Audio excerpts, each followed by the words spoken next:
வணக்கம் நண்பர்களே, நான் உங்களுக்கு கிரிதர். வகை வகையான TWSக்கான ரிவ்யூ நம்ம சேனலில் நம்ம பார்த்தாச்சு. நானுமே பார்த்தீங்கன்னா கிட்டத்தட்ட எல்லா விதமான ஒரு ப்ளூடூத் TWS இயர்ஃபோனையும் நானும் யூஸ் பண்ணி பார்த்துட்டேன். பட் எனக்கு பர்சனலாக ரொம்ப பிடிச்ச 3 ப்ளூடூத் இயர்ஃபோன்ஸ் என்ன அப்படின்னு பார்த்தீங்கன்னா, சவுண்ட்கோர்னுடைய லிபர்ட்டி ஏர் 2, அப்புறம் நான் ரெகுலராக யூஸ் பண்ணக்கூடிய ஓப்போ என்கோ எக்ஸ், அப்புறம் நான் ஆஃபீஸ் கால்ஸ்க்காக யூஸ் பண்ணக்கூடிய ஆப்பிள் ஏர்பாட்ஸ் ப்ரோ. இதோடைய விலையெல்லாம் பார்த்தீங்கன்னா 10,000 ரூபாய்க்கு மேலே தான் போயிட்டு இருக்கு. பட் 10,000 ரூபாயோ இந்த மாதிரி ஒரு 1000 ரூபா போட்டு வாங்கக்கூடிய ஒரு TWSஓ எதுவாக இருந்தாலும் காசு தான். ஆனால் இதில் வந்து சில சமயம் சில பிரச்சனை ஆயிடுது. அப்படி சில சமயம் நடக்கக்கூடிய ரொம்ப ஒரு காமனான ஒரு பிரச்சனை என்ன அப்படின்னா, ஒரு சைடு மட்டும் கேட்காம போயிடுது, இல்லை ஒரு சைடை மட்டும் பாக்ஸுக்குள்ளே போட்டு சார்ஜ் ஆகாம போயிடுது. அந்த மாதிரி ஏதாச்சும் சிச்சுவேஷன் வந்துச்சு அப்படின்னா அதை எப்படி நான் சால்வ் பண்ணுறேன்னு சொல்லிட்டு இந்த பதிவில் நான் உங்களுக்கு சொல்கிறேன். ஆக்சுவலாக இது எனக்கு நடந்த ஒரு ரியல் ஸ்டோரி. என்னுடைய ஃபேவரட் ஓப்போ என்கோ எக்ஸை நான் யூஸ் பண்ணிக்கிட்டு தான் இருந்தேன். ரெகுலராக யூஸ் பண்ணுவேன். நான் ஜாகிங் போகிறப்போ, இல்லை சைக்கிளிங் போகிறப்போ, இல்லை வீட்டில் உட்காந்து த்ரெட்மில் பண்ணுறப்போ, எதுவாக இருந்தாலும் எனக்கு இந்த ஓப்போ என்கோ எக்ஸ் இல்லாமல் நான் பண்ணுறது கிடையாது. அவ்வளோத்துக்கு ரொம்ப ஃபேவரட்டான ஒரு இயர்ஃபோனாக இருக்குது. ஸோ அந்த இயர்ஃபோனில் திடீர்னு ஒரு நாள் எடுத்து நான் ஒரு சைடு காதில் வைக்கிறப்போ கேட்காம போயிடுச்சு. ஒரு சரி பேட்டரியில் ஏதாவது கேஸுக்குள்ளே இருக்கிற பேட்டரியில் ஏதாச்சும் பிரச்சனையான்னு பார்த்தா அந்த கேஸை தனியாக சார்ஜ் பண்ணி பார்த்துட்டேன். எல்லாம் ஒர்க் ஆகாத மாதிரி தான் தெரிஞ்சிச்சு. ஆனால் ஒரு சைடு அந்த இயர்ஃபோன்ஸ் மட்டும் உள்ளுக்குள்ளே போட்டால் சார்ஜ் ஏறவே இல்லை. ஐயோ, இந்த மாதிரி பிரச்சனை வந்து இதை சால்வ் பண்ணுறது கஷ்டமாயிருச்சு அப்படின்னு சொல்லிட்டு நானும் நெட்லலாம் தேடி பார்த்தேன். எங்கேயுமே பார்த்தீங்கன்னா ஒரு கரெக்டான சொல்யூஷனே இல்லை. என்ன சொல்கிறாங்க அப்படின்னா, முக்கால்வாசி பேர் என்ன சொல்கிறாங்க அப்படின்னா, ரீசெட் பண்ணுங்க அப்படிங்கிறாங்க. ரீசெட் பண்ணுறது ஒரு நல்ல ஒரு மெத்தடாலஜி தான். ஸோ எந்த ஒரு இயர்ஃபோனாக இருந்தாலும் எப்படி ரீசெட் பண்ணுறது அப்படின்னா, இது வந்து உங்களுடைய ஃபர்ஸ்ட் ஸ்டெப். நீங்கள் பண்ண வேண்டியது இது ரீசெட் பண்ணி பாருங்கள்.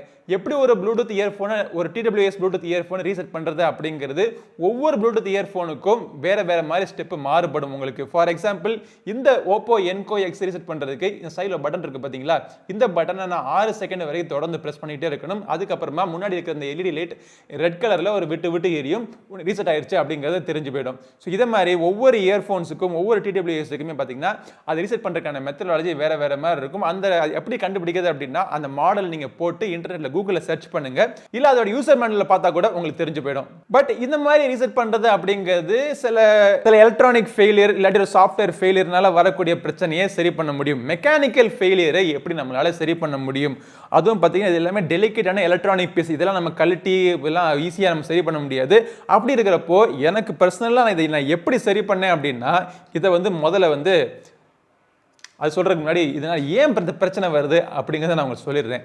எல்லா இயர்ஃபோன்ஸுமே பார்த்தீங்கன்னா ஆல்மோஸ்ட் வாட்டர் ப்ரூஃப் மாதிரி தான் கொடுத்துருக்காங்க. தண்ணியில் சில சமயம் IP68 கொடுத்துருக்காங்க, இல்லை IP4X இல்லாட்டி IP5X, ஏதாச்சும் ஒரு வகையான ஒரு வாட்டர் ரெசிஸ்டன்ஸ் இதில் கொடுத்துருக்காங்க. ஆனால் அவங்க கொடுத்துருக்கிற வாட்டர் ரெசிஸ்டன்ஸ் இந்த இயர்ஃபோன் பட்ஸுக்கு மட்டும்தான், இந்த கேஸுக்கு கிடையாது. இந்த இயர்ஃபோன் பட்ஸை நம்ம நேச்சுரல் நம்ம காதில் போட்டு நம்ம யூஸ் பண்ணிட்டு இருக்கிறப்போ நம்மளுடைய ஸ்வெட்லாம் வருது பார்த்தீங்களா, அந்த ஸ்வெட்லாம் எங்கே போய் சேருது? இது ஸ்டெம் டைப் ஆஃப் டிசைன் இல்லை ஒரு பிளக் டைப் ஆஃப் டிசைனாக இருந்தாலும் சரி, அதில் வந்து நம்மளுடைய கிராவிட்டினால எல்லா வேர்வையுமே பார்த்தீங்கன்னா கீழே போய் தான் அப்படியே சேருது. அந்த கீழே போய் அப்படியே சேர்றப்போ அந்த இடத்துல என்ன இருக்கு? சார்ஜிங் பண்றதுக்கான சார்ஜிங் பாயிண்ட் இருக்கு. ஸோ அதில் இருக்கிற அந்த வேர்வை வந்து அப்படியே அதிலேயே ஓரளவுக்கு டெபாசிட் ஆகிட்டே இருந்திருக்கு. அதை வந்து இந்த நம்ம கேஸுக்குள்ளே நம்ம போடுறப்போ அந்த கேஸுக்குள்ளே உள்ளுக்குள்ள ஒரு கெனால், ஒரு ஓட்டம் மாதிரி இருக்கும். அதுக்குள்ளே போய் அந்த வேர்வையான டெபாசிட், அந்த உப்பு தான் பார்த்தீங்களா, உடம்புல இருக்கக்கூடிய உப்பு வந்து உள்ளுக்குள்ளே போய் சேர்ந்துக்கிட்டே வருது. இப்படி சேர்ந்துக்கிட்டே வர்றப்போ அந்த காப்பர் கனெக்டிவிட்டி பார்த்தீங்கன்னா அது வந்து ஃபுல்லாக கனெக்ட் ஆகாது. அப்படி கனெக்ட் ஆகாத நேரத்தில் சார்ஜும் ஆகாது. ஸோ இதுதான் பிரச்சனை. இதை எப்படி நம்ம சால்வ் பண்ணுறதுன்னு சொல்கிறதுக்கு முன்னாடி இதை வந்து எப்படி மெயின்டைன் பண்ணுறது அப்படிங்கிறத சொல்லிடுறேன். கண்டிப்பாக நீங்கள் காலிலேருந்து நீங்கள் எடுத்து நீங்கள் கேஸுக்குள்ளே போடுறப்போ லைட்டாக தொடச்சிக்கங்க. துணி ஏதாச்சும் சாஃப்டான கிளாத் இருந்துச்சு அப்படின்னா துணியை தொடச்சிட்டு கம்ப்ளீட்டாக ட்ரை ஆனதுக்கு அப்புறமா உள்ளே போடுங்க. அப்படியே வெட்ட சொதம் உள்ளதுக்கு போட்டுறாதீங்க. முக்கியமான விஷயம், இந்த கேஸ் வந்து எந்த ஒரு ஹை எண்ட் மாடல்லையுமே சரி கேஸ் வந்து IP ரேட்டிங் எதுவுமே கொடுக்க மாட்டாங்க. ஸோ இதில் வந்து தண்ணி படாமல் நீங்கள் வச்சுக்கணும். தண்ணியோ வேர்வையோ இதில் பட்டுச்சு அப்படின்னா இது கம்ப்ளீட்டாக செயலெடுக்கக்கூடிய ஒரு வாய்ப்பு அதிகமாக இருக்கிறதுனால இதையும் நீங்கள் சேஃப்டியாக நீங்கள் வச்சுக்கணும். சரி, இன்னுமே இப்படி வச்சுக்கிறேன். இதுக்கு முன்னாடி வந்த பிரச்சனையை எப்படி சால்வ் பண்ணுறது அப்படின்னா, இந்த இயர்ஃபோன்ஸ் தனியாக நீங்கள் எடுத்துக்கங்க. இயர்ஃபோன்ஸ் தனியாக எடுத்ததுக்கு அப்புறமா எந்த ஒரு மாடலாக இருந்தாலும் சரி, இந்த மாடலாக இருந்தாலும் சரி, எந்த ஒரு மாடலாக இருந்தாலும் சரி, உள்ளுக்குள்ளே அந்த கனெக்டிங் பாயிண்ட்ஸ் உங்களுக்கு தெரியும் பார்த்தீங்களா, அந்த கனெக்டிங் பாயிண்ட்ஸை சுத்தம் பண்ணணும். சுத்தம் பண்ணுறதுக்கு நீங்கள் என்ன பண்ணணும் அப்படின்னா, ஒரு சின்ன ஒரு குச்சியோ இல்லாச்சும் ஒரு மெட்டல் ஸ்க்ரூ டிரைவரோ ஏதோ எடுத்துக்கிட்டு லைட்டாக ரொம்ப போட்டு ஃபோர்ஸாக நீங்கள் தேய்ச்சிடக்கூடாது. லைட்டாக அப்படியே மெதுவாக அப்படி தடவி கொடுத்தீங்க அப்படின்னா அது மேலே இருக்கக்கூடிய அந்த உப்பு டெபாசிட் ஆயிருந்துச்சு அப்படின்னா அது வந்து ஈஸியாக ஸ்க்ரேப் ஆகி வர்றதுக்கான வாய்ப்புகள் அதிகமாக இருக்குது. ரொம்ப போட்டு குறைன்னு தேய்ச்சி ஸ்க்ராட்ச் எல்லாம் பண்ணிடாதீங்க. ரொம்ப லைட்டாக அப்படி சின்ன பிள்ளைக்கு காது உடஞ்சி விடுற மாதிரி லைட்டாக அப்படியே தேய்ச்சி விடுங்க. அப்படி ஈஸியாக வெளியே வந்துடும். இது வந்து இந்த மாதிரி இருக்கிற டிசைனில் பண்ணுறது ரொம்பவே ஈஸி. ஆனால் இந்த மாதிரி இருக்கிற டிசைனில் அதுவும் ஸ்டெம் டைப் ஆஃப் டிசைனில் வந்து உள்ளுக்குள்ளே போய் இருக்கிறதுனால அதை எப்படி நம்ம பார்த்து நம்ம சரி பண்ணுறது அப்படிங்கிறது ஒரு கஷ்டமான விஷயம்தான். ஸோ அதையும் நீங்கள் பண்ணலாம். ஏதாச்சும் ஸ்க்ரூ டிரைவர் மாதிரி இருந்துச்சு அப்படின்னா அதை கூட நீங்கள் எடுத்து அப்படி உள்ளுக்குள்ளே விட்டு அப்படி லைட்டாக அப்படியே ரொம்ப ஒன்றும் ஃபோர்ஸாக நீங்கள் சுரண்டிட்டீங்க அப்படின்னா அந்த கான்டாக்ட் உடஞ்சி வர்றதுக்கான வாய்ப்புகள் கூட இருக்குது. ஸோ ரொம்ப கேர்ஃபுல்லாக நீங்கள் பண்ணணும். பொறுமை ரொம்ப முக்கியமான விஷயம். இந்த இதில் வந்து பொறுமை. லைட்டாக அப்படியே ஸ்க்ராட்ச் பண்ணி தேய்ச்சி விட்டீங்க அப்படின்னா அந்த உப்பு டெபாசிட் போயிடும். இந்த உப்பு டெபாசிட் அதிகமாகிடுச்சு அப்படிங்கிறதுக்காக தண்ணியை ஊற்றி சோப்பு ஊற்றிலாம் கழுவிடாதீங்க. இதை கழட்டுறதுக்கான ஒரே வழி நீங்கள் ஏதாச்சும் ஒரு மெட்டல் பாயிண்ட்ஸ் இந்த மாதிரி இருந்துச்சு அப்படின்னா அதை வச்சு லைட்டாக அப்படியே ஸ்க்ராப் பண்ணி விடணும். அவ்வளோதான். அதிர்ஷ்டவசமாக இந்த இயர்ஃபோனுக்கு அந்த மாதிரி நான் பண்ணி விட்டதுக்கு அப்புறமா அந்த ஒரு சைடில் இருக்கக்கூடிய அந்த பிரச்சனை சரியாயிடுச்சு. 2 சைடுமே இப்போ ஈஸியாக உள்ளுக்குள்ளே போட்டோன்னே சார்ஜ் ஆக ஆரம்பிச்சிருது. ஸோ என்னுடைய ஃபேவரட் ஓப்போ என்கோ எக்ஸ் இயர்ஃபோன்ஸ் வந்து தப்பிச்சிச்சு அப்படிங்கிற ஒரு நிம்மதி எனக்கு கிடைச்சிது. இது வந்து ஒரு எக்ஸ்பென்சிவான இயர்ஃபோன்ஸுக்கு மட்டும் கிடையாது.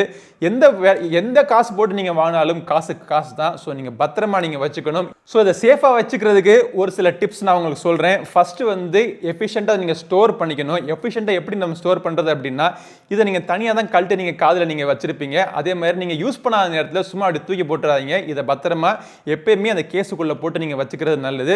அதே நேரத்தில் ரெகுலராக நீங்கள் க்ளீன் பண்ணுங்கள். எப்பெல்லாம் நீங்கள் காதில் இருந்து எடுக்கிறீங்களோ முடிஞ்ச வரைக்கும் நீங்கள் ரெகுலராக நீங்கள் க்ளீன் பண்ணுங்கள். உங்களால் முடிஞ்சு அப்படின்னா இந்த இயர்பட்ஸையுமே பார்த்தீங்கன்னா ரெகுலராக ஒரு 6 மாதத்துக்கு ஒருக்கா, ஒரு 8 மாதம், ஒரு வருஷத்துக்கு அட்லீஸ்ட் 1 இயருக்கு ஒருக்கா வச்சு இந்த இயர் டிப்ஸ் வந்து நீங்கள் மாற்றுறதுக்கு ட்ரை பண்ணுங்க. இந்த இயர்ஃபோன்ஸ் எல்லாம் உங்களுக்கு வயர்லெஸ் சார்ஜிங்கான சப்போர்ட் கொடுத்துருக்காங்க. சில இயர்ஃபோன்ஸில் வயர்லெஸ் சார்ஜிங்கான சப்போர்ட் கொடுத்தாலும் போதுமான வரைக்கும் நீங்கள் வயர்டு சார்ஜிங்கை நீங்கள் யூஸ் பண்ணுங்கள். நான் அப்சர்வ் பண்ணது என்னென்னா வயர்லெஸ் சார்ஜிங் நம்ம பண்ணுறப்போ இது கொஞ்சம் அதிகமாக ஹீட் ஆகுது. அதே நேரம் இந்த கேஸை வந்து ஓவர் நைட்டை சார்ஜ் போடுறது இல்லை ஐடியில் சும்மா சார்ஜ் பண்ண விடுறது இந்த மாதிரி விஷயங்கள்லாம் தவிர்க்கலாம்.